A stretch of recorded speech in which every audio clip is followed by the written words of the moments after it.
Welcome to You, Me and the Counselling World, the podcast dedicated to student counsellors and their road to getting qualified and beyond. Today I'm joined by my good friend and business partner, Simon Heath, as we discuss all things counselling training.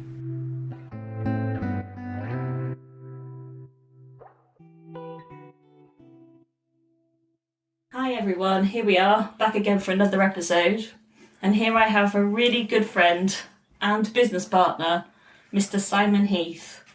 Hello. Hello. How are you doing? I'm good, thanks. And how are you? Yeah, I'm very well, thank you. Oh, that's good. So we thought today that we would share a little bit of, stuff about training and counselling training generally. It's a real big part of who we are and what we're about, because as I'm sure that some of you know, we have our own counselling college, which is fairly new and something we're learning about all of the time right now. It's a learning curve, that's for sure. But one thing that we thought would be really interesting to talk about is thinking what it is that we were looking for when we started our training paths. Yeah. Kind of how that has gone on to inform what the college is and what we hoped for when the college was born. So what do you think about that, Simon, from your side? Yeah, I think it's really interesting. I always think about how people choose their clients and how their clients choose them, and how we might choose a supervisor, and we look for certain things. And I think that's the same with training. I think for me, I know that I look for certain things in training establishments or online training that I carry on with my CPD work. And I think it's really important that when you are starting on sort of counselling training, that you find the right place for you. Yeah, I couldn't agree more actually. And I know that I did some training further back when I did my level 2 training was done in a place where it was so much less formal, I suppose. You know, it wasn't a room with a whiteboard. It wasn't that sort of room. It was a lot less formal, and it was in the town of Totnes, which I'm sure you're very aware of. Yeah. And it was a psychodynamic course, actually, and it blew me away. I loved every minute of that, and it was the most amazing few weeks, really, where I was actually travelling quite a long way to get there, really, because Totnes, from where I lived there, was quite a good stretch. So what was it that you liked about it? I just liked the calmness of the place. It was quite an old building. We didn't have separate rooms or anything. We were all in one big room. But that still worked because we were quite a small group. I just really enjoyed the calmness. The tutor was very sort of holding and very calming. We learned a lot, I really did learn a lot. So I found that to be a really good training experience. And I knew then that I wanted to carry on forever. Right, yeah. Yeah, I think that happens a lot, I think, especially at level 2.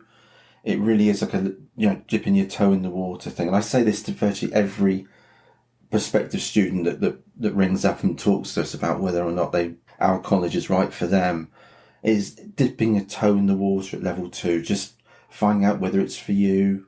And thinking about what you were saying about the psychodynamic, and my level 2 was an integrative course, so we did PCT, Gestalt and CBT. And yeah, the way that we were held, the way that the group were able to sort of explore things at their own pace and in their own time, all of those things are really important.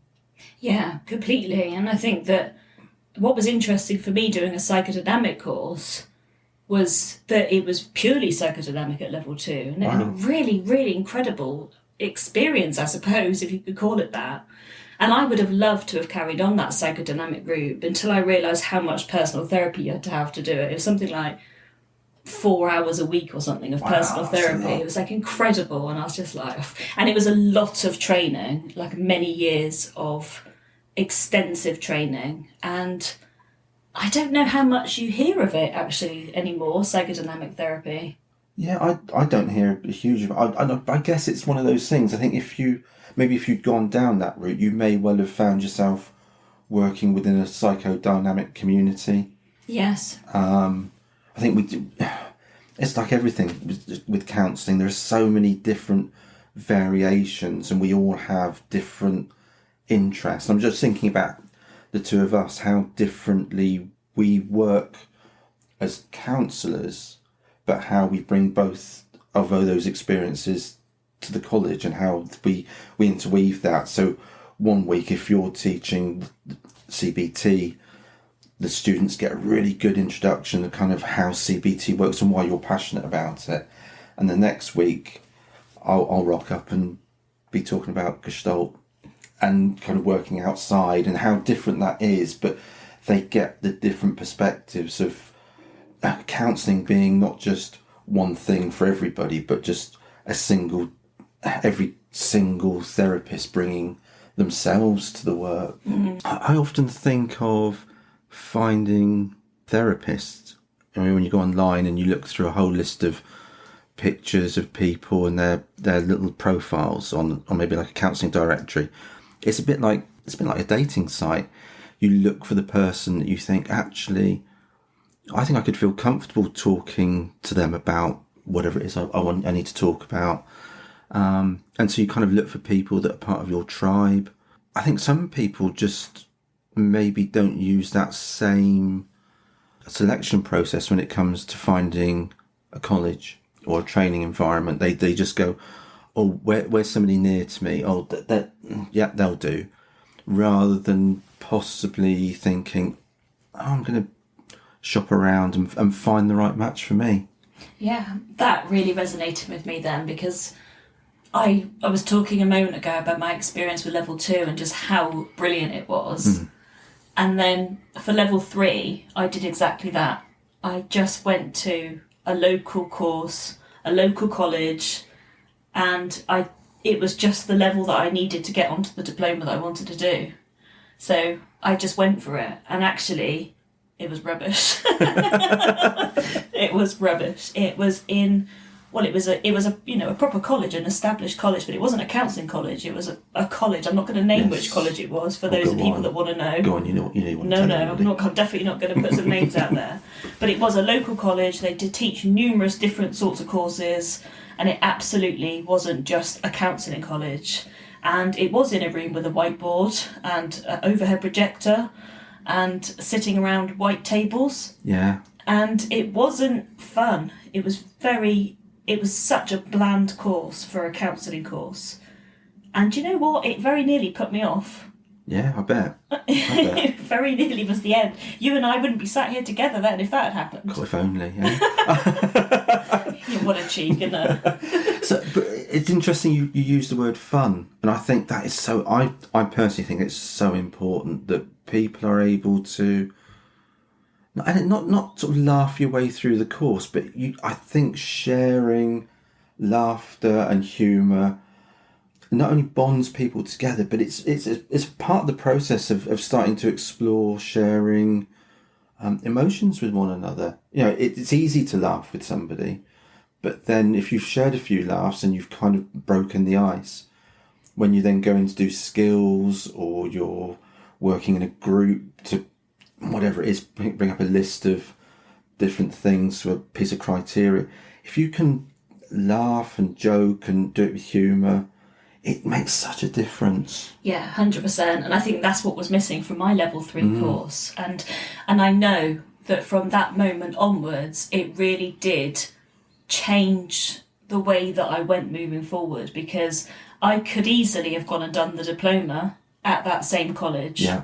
But I knew that this wasn't what I wanted, and having had the experience of level 2, which was so much more experiential and, as you say, fun but holding and safe, to suddenly be in this really stark white environment with hard chairs and tables and whiteboards suddenly felt really difficult. And I smile as I say whiteboards, because I know that we've had a conversation in the college numerous times about whiteboards, and currently we don't have one, and I'm hoping that's the way it's going to stay. Yeah, and I was thinking exactly the same. It's the first time I've really heard you sort of talk about whiteboards in such a negative way. I mean, I've always said, oh no, I really like a whiteboard because I like to be able to draw on it and do its illustrations, but actually I can hear you saying just how much it reminds you of that sort of like sterile environment of a sort of, in inverted commas, teaching environment. Yes, I think that's exactly it. So when I went then to look for my diploma course, I wanted something that was polar opposite, worlds apart, and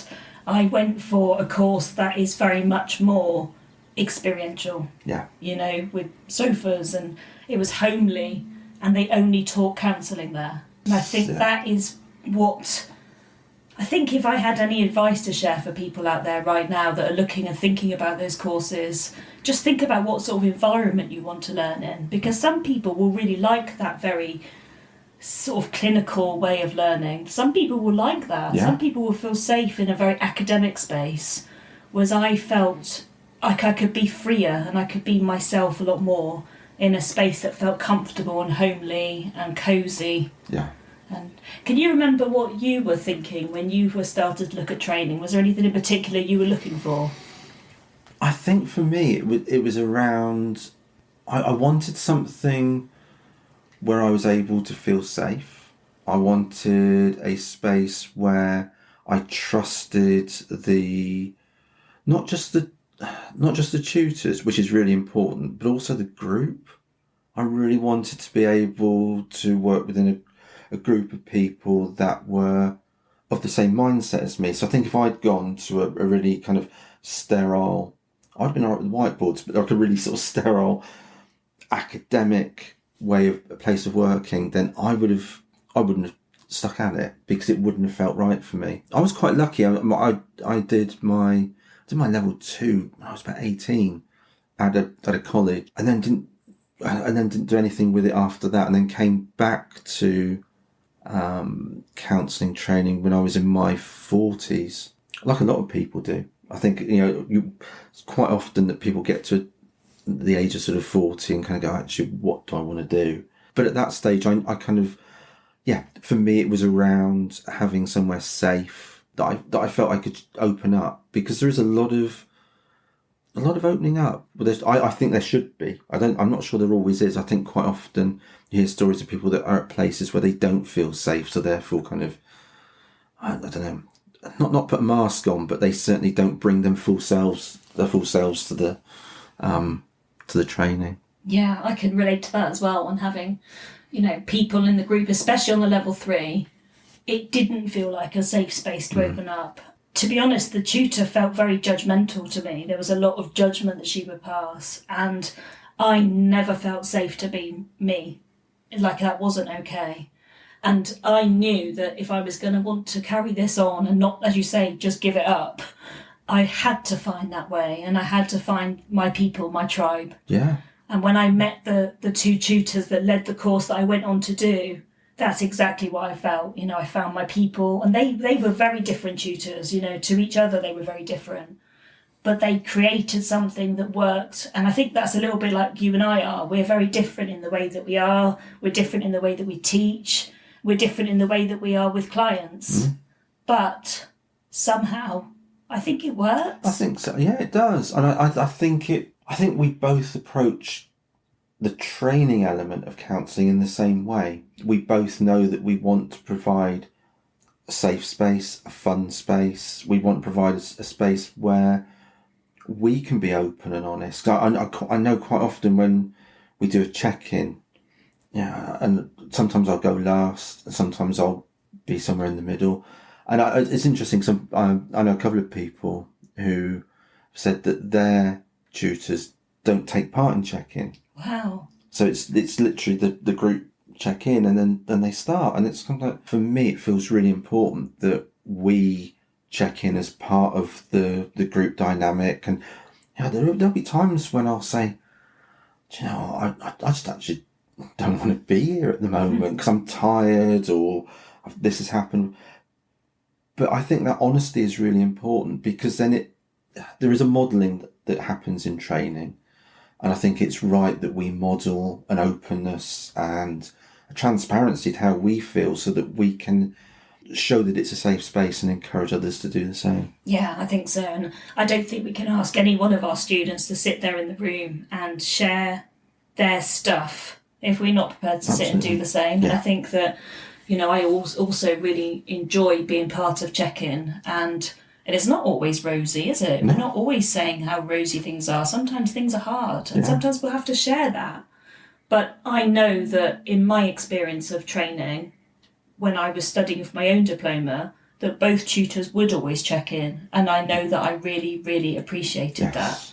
And because sometimes us tutors have got stuff going on as well, and although I wouldn't go into any great depth necessarily in check-in, sometimes we're not always feeling 100% or feeling under the weather with something, or had something go on the way to college that day. I'm thinking about the last weekend that we both taught on the Friday and Saturday, and it was the Thursday after the Queen. Yeah. Yeah, and kind of I know how it really knocked you and how upset you were, and your last podcast was all about it was that. Absolutely. And I'm just thinking about then the next day when I went in, and us being very different. I was kind of like, actually, I feel it's a sad moment for her family, but for me personally, it hasn't affected me in the same way at all. And so the group had a discussion about it, and I know when you were there were quite a few people that were upset. Yeah, absolutely. They still had the space there to be upset when I was there, but I was saying it's different for me, and I think that to me that feels so, in a nutshell, kind of a really powerful example of how we're different, but how we bring the same amount of openness and congruence to the work that we do. Yeah, absolutely. And how refreshing that is to, don't have to just fit in with the crowd. We don't have to just say what we think we should say. We can be open with that. Absolutely. And I think that you and I respect each other in that way, that, if one of us is upset about something and it doesn't affect us. I know we've had that in the setup of the college at times, haven't we? There's been things that have been really important to me and not so much to you, and vice versa. Yeah. And I think it's about being able to respect that. And that's what I really want for all of our students as well, is to be able to come into a space where there's a mutual respect, both for us as tutors, but for us to them as students, if that makes sense. Absolutely, yeah. I think that's the big thing, really. I was thinking as well, when you were looking for training places, was there anything for you about the actual environment, as in what the place itself is like, the physical space of the college? Was there anything that was important to you, or not so much? For me, I don't think that there was. And it's interesting because when I was doing my diploma, the college that I was at actually moved sites. So we started in one building, and then about 5-6 months in, they moved to a new premises. And when they did that, there was a real change, because we went from being in a bit more of a kind of fold-up chairs situation to nice, comfortable seating, that sort of thing. And that did make a difference.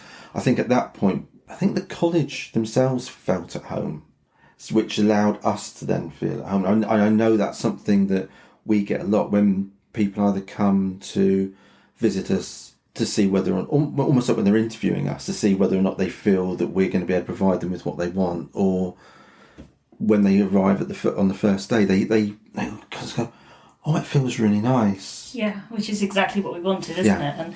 And I have to say, nothing makes me more happy than to hear people say that. And nearly every time in check-in, nearly every time that I've been there teaching, I've heard people say, oh, it just feels like a home from home, or this just feels like a real safe space to be, or I've really looked forward to coming here tonight. Yeah. Sometimes even in the depths of winter when we're running the level 3, and it's the evening time and everyone's knackered and it's freezing cold outside, and they come in and there's something around, oh, I'm really pleased to be here. Yes. And I know that some of that is about what we offer as people, but I think that the environment and the coziness that we've tried to create also plays a big part in that. I think so. And I think I think of our 4 different rooms, and how each one of those has got its own sort of personality. And I think as we grow as a college and develop, I think those rooms will develop as well. And I can see in time the rooms becoming even more kind of separate from one another in their own identity, but still part of the overall, almost like members of a family. Yes, yeah, I like that. Yeah, and because for the listeners out there who might not be aware, we actually named all of our rooms individually. So Simon and I chose two names, and he chose the other two, and that was a really interesting, I don't know, process Yeah. in a way. And it actually didn't take us that long. It felt really right, didn't it, that we would do that, and we knew who those names would be, and I just think it's really lovely, and it's nice rather than saying, oh, go to the big room at the front or go to the little room at the back. We're able to give the name of the rooms to students, which I always think feels really nice. And it's interesting the names that you chose as well. Yeah, why? Why is that interesting? Because I think it's interesting because you chose rooms or names from people that really had an impact on your counselling process. People that you admire and people that I'm going to say look up to, because but somebody that people definitely admire, and they give you something. Yeah, they inspired me somehow. Yeah. And I think that was important. And for you, it feels like the names that you chose were sort of more wide in your life rather than just the counselling side. It was a wider. Yes. So perhaps we should probably tell people what the names of the rooms are, because they're probably thinking, what on earth are they talking about here? Yeah. So the two names that I came up with, one was for our big teaching room at the very front, and I named that one Yalom. And the other room for me was the smaller room that I named Orbach, after Susie Orbach. So those are, for me, two figures that were prominent, I suppose, in my counselling training, but also my counselling career. They've always been some people that I would, pull on, I suppose, and listen to and read about. And so they sort of felt quite inspirational, and they both came to me really quickly. I didn't really have to think too long. And one of them, Yalom, was instant. I was like, straight away I know who, because I'm a massive fan, for those of you that don't know that. I'm sure that if you've listened for a while, you know that already. But yeah, absolutely. And how come your names came up for you, the two that you chose? They just came up automatically, the same. But like you say, very different. So my two names were Attenborough and Bowie. And for people that know me, they'll know exactly why. So, Attenborough is somebody I think has been inspirational to me for ever since I can remember, and probably is one of the people that has kind of really connected me to nature, which is why I work outside as an ecotherapist. And Bowie, just the creativity and the freedom to sort of just be who you are. Yeah, I really like that. Yeah, so between us, we've kind of again got quite a nice balance, which I really like. What else do you think was important to us when we were setting up the college, so that we can hopefully help to inform other people what they perhaps could think about looking out for? Do you know what I think is one of the things I think is important, and it's not. It's probably quite a subtle thing, but it's something that we've it's developed organically, but we've made decisions to do it. And that is, on our website, we have information about courses, but on each course, we kind of invite people to contact us. Yes. To either email or call us, so that we can have a chat with them. Yeah. And it's never ever about doing the hard sell. It's not about saying, okay, we can do this course, and this is what we do. It's about having that conversation with somebody, maybe inviting them into the college, maybe going backwards and forwards with emails and conversation, just to give them an opportunity to sort of dig around and find out whether we are actually kind of who we say we are, but also kind of, do we do what they want? Yeah, God, yeah. Yeah, that's it. And that, I think, is one of my favourite things about the college in terms of us running it, is I love those conversations, those initial conversations with students when they just reach out and they say, oh, we haven't got a clue. Not a clue what I want.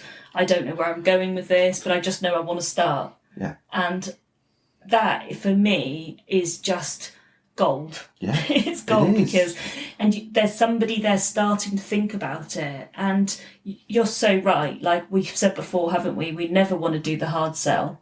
We always want people to find the right place for them.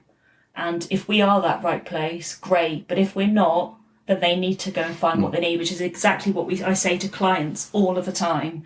You know, and supervisees, actually, if you're looking for something, make sure that person is the right one for you. Yeah. Because we can't be all things to everybody, can we? Not at all. No, and it's that thing as well about, you say about not a hard sell, and it isn't. The number of times that somebody will have contacted us and say, I'm not sure whether I should be on a level 2 or a level 3. And kind of think, well, okay, so, and you have that conversation with them and find out what they've done previously, what their experience is, what it is they want to do as well. You know, for some people, it's just, I just want to listen better.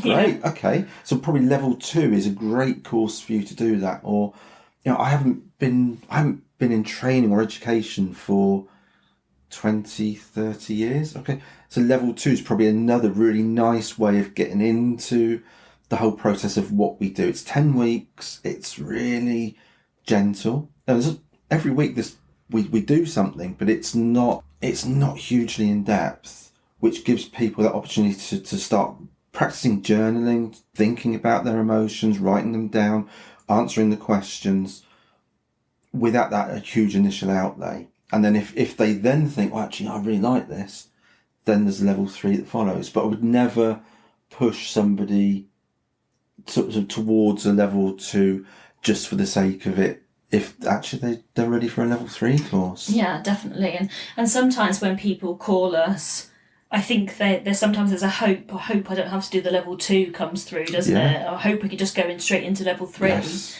And for those of you out there that haven't had any experience or much experience at all in terms of counselling or listening or helping or supporting, level 2 is actually a really good place to begin sometimes for people to get a real feel for what this is before they embark on a huge, 24 session course is the level 3. Yeah. And actually it's much better to embark on a smaller course and work that out rather than embark on a huge course and then decide it's not for you. So the level 2 course is a great starting point.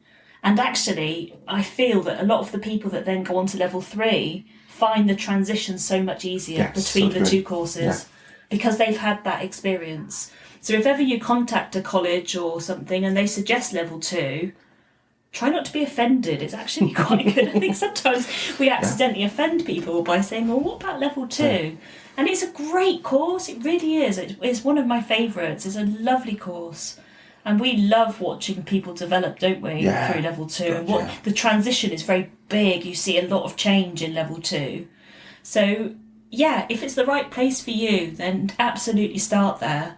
But if you feel strongly that actually I'm all right, I'm ready for level 3, then talk to the training provider about that and see if you can understand where they're coming from as well, because I think it's important. I would agree, and it might be that if someone is saying to you level 2, and you're feeling I really want to go to level 3, really have a think about what that's about for you. Yeah. What is it? What is the drive to get to level 3? This happens quite often as well, as you get somebody who's kind of going, I've kind of made the decision, I've been thinking about this for a long time, and I want to become a counsellor as soon as possible. Yeah, we have had that, haven't we? Yeah. And it's not recognising that actually this is a little bit of a longer process, and there's a lot of self-development that's got to take place. So even if you could jump straight into a diploma course, which isn't possible, but even if you could do that, I don't think that would be the right way forward for the vast majority of people. Not at all. Because of the self-development that's got to take place. It's not just about learning the skills, it's also about the development that we have to undergo and the learning and the self-awareness that takes time to build and takes time to learn, to really understand ourselves. So it's a big part of that process, because we can't sit with clients in those deep, dark places unless we've been there ourselves. Yeah, absolutely. And that's where the experiential nature of, I think, the really great training comes in. Yes. If you've had the opportunity to really get into skills and get the feedback and feel what it's like, and do the journaling, do the note taking, revisit that the following week, or all of that is so important and so much more worthwhile, I think, than just sitting there looking at a PowerPoint of, what the, I don't know. Hierarchy of needs. Hierarchy, yeah, exactly. And it is, all those, they're little tools, all the things like the hierarchy of needs is great. But actually, what you really, really want is that understanding of yourself so that you can help others understand themselves. Definitely. I have to say as well, whenever I've taught the hierarchy of needs recently, there's been so much debate about it as well, like rich debate in the session, lots of talking and debating what this means in our modern world, because obviously it's quite an old concept. And what this means in our modern world for us right now. And so it's about the debate and hearing other people, which I guess takes me on quite nicely to something else that's been on my mind. And I often get messages about, do we think that online diploma courses are worth it? And wonder what you think about that. This is something which I think sometimes divides Simon and I. But how do you feel about that? Oh, I think we might have stumped him. Folks. No, I'm just really. So I think I know. So I've taught level 2 and level 3 online, the whole course, and I know that from the feedback and from them meeting some of the people in person, how that has worked, and it has worked for them. And during lockdown we've done it, but and occasionally we'll do it now. Actually, if remember that sort of that really bad the storm. And it was like, okay, so we took the whole session online, and it's not ideal. I think if you've got a course that is designed to work online, I think they can be really great. I think if you've got a course that's designed to be in person and then you drag it online for whatever reason, it will still work, but it lacks something, because you've designed part of the day for everybody to be in the same room and talk or split into groups, and you miss that. What you miss is the personal interaction during breaks and lunch and all of the kind of catching up stuff. However, I do think that if you create the right course and you create it in the right way, that you can actually still provide that to a certain extent. And I know that you sort of don't feel quite the same. I think sometimes is what I worry about with online courses is, do people get enough time to interact with their peers? When you think about how much students learn from being in the room with somebody, being in the room with us or being in the room with them, I think good online courses that provide lots of peer time and lots of breaking out into groups, that sort of thing, probably really do have their place in again, coming back to our modern world, they probably do have their place. But I think that the courses that don't include that, and it's just working through at your own pace kind of courses, that you're not interacting with people, I don't know that you're getting the full experience. And for some people that might be spot on, just what they need, but there's something there about being with other people in this. I would agree, but I also, so what's interesting is I'm thinking about some of my recent CPD, and I did a photography in ecotherapy online course for a month in July, and it was brilliant. We had every day we were set some sort of photographic task, and then we fed back into the group and we were able to share comments with one another. And I was working with people from New Zealand and Canada and France and in the UK, and it was great. And it really, what the course gave me was something that I would have really struggled to have got from a face-to-face class. Yeah. Because it was every day for a month, which you're not going to get, with the best will in the world. You're not going to turn up every day just to be given a task to do and then go home. Yeah. So but that's what I mean. I think that worked really well because it was designed specifically, and it's that thing of online and ecotherapy, being immersed in nature or sitting in front of a screen. And with the same training organisation, actually, I've booked in for a course in February, which is a 2-day course on online ecotherapy. Yeah, wow. Which will be really, really interesting. And for me, it's interesting as well because on our diploma course, we do some online training, Yes. which we do online. Yeah. And we also do a couple of ecotherapy days, which we do 100% outside, kind of with the whatever the weather, bring your wellies, bring your sun cream, whatever it is, that's what we're going to do. So it's, I don't know, and I guess that's the thing, it's everybody is different and everybody will need something different from training. And whatever it is you need, you can probably find it. And if you can't find it in the real world, you'll find it online. Yeah, absolutely. And I think that's it, isn't it? There's not, we say this all the time, don't we? It's not like a one size fits all. It's, and that's so true in the counselling world as well, working with clients. There's not a one size fits all for anybody. So it's about looking at what works best for you, but also making sure that you get the sort of the richest possible experience that you can get. Yes. And however that plays out and however you end up getting that, make sure that you're getting your real rich experience so that when you finish and you go out working, you've got something to pull on, I think. And it's also, I think it's about being aware of how you learn. Yes, absolutely. Because I know in one of our current diploma groups, we've got, I think 11 out of 12 of the group are reflective. Yes, they are, absolutely. Which for me as a tutor, I find quite, I've had to sort of pause and think, where's the reflection time in this? Because I don't always provide that. Yeah. And so it's kind of, okay, I'm trying to build in 10, 20 minutes reflection time at the end of a session. So people have got that opportunity to sit and just reflect and then come back with questions or... Yes, yeah. And I did that, and I'm naturally quite reflective myself. And I noticed that very recently when I was teaching the day after the Queen died, I asked people to journal, to get their journal out. And people did, and they sat and they really did that together. They did it together. But they were individually writing, They weren't writing, they weren't talking, but they were sitting communally and writing together. And I just sat and watched them for a moment or two and just thought, wow, isn't that amazing that everyone's there together, but they're separate and they're going through their own reflection process. Yeah.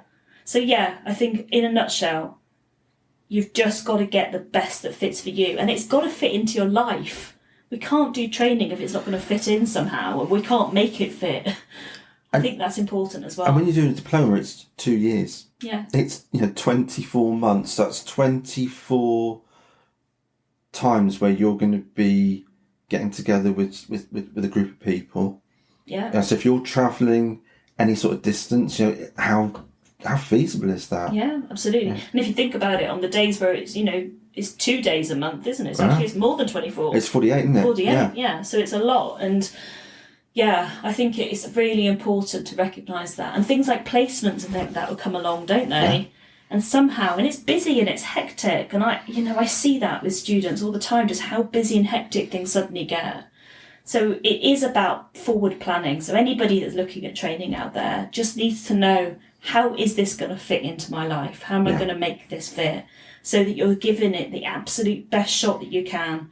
You're giving it enough reflection time and you're able to reflect on things for yourself and grow and develop as a person as well as a counsellor. Yeah. And quite often people will ask, how long will it take me to do the homework? I was like, well, I don't know.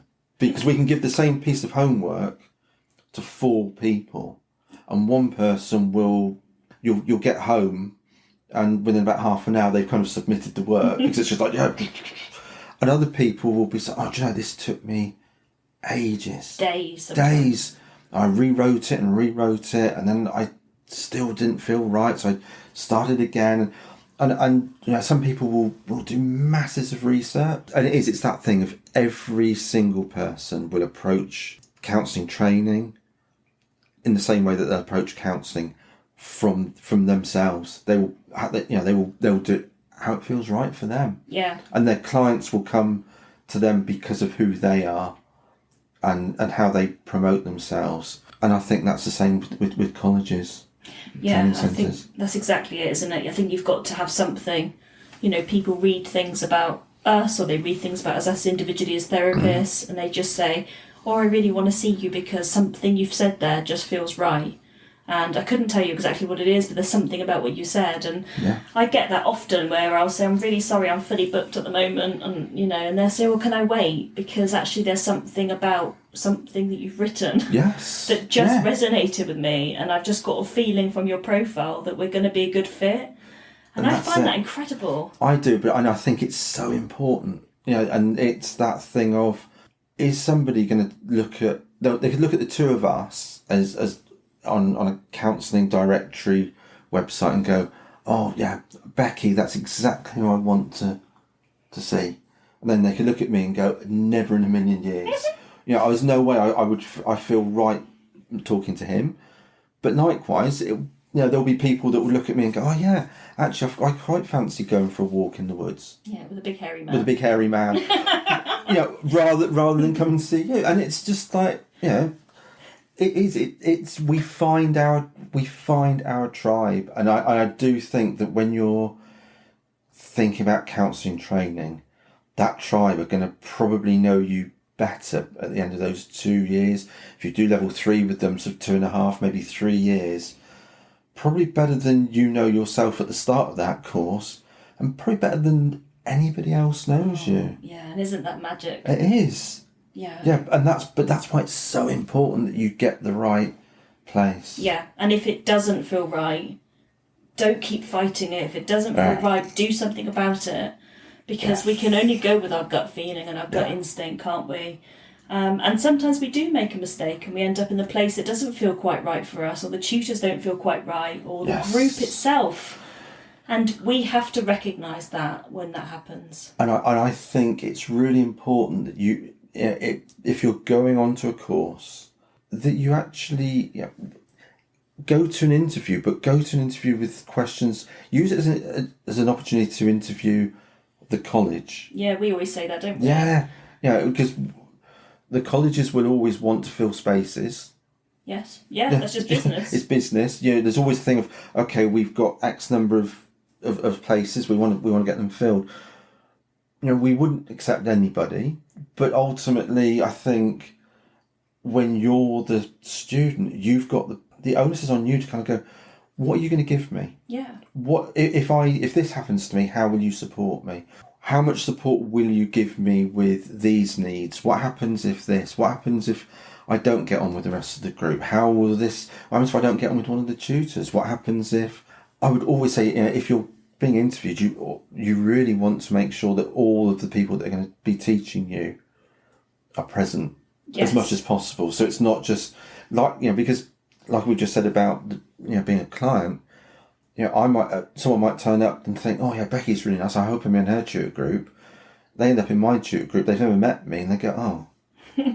That sounds quite harsh on yourself, doesn't it? Yeah, but it's probably true. But it is.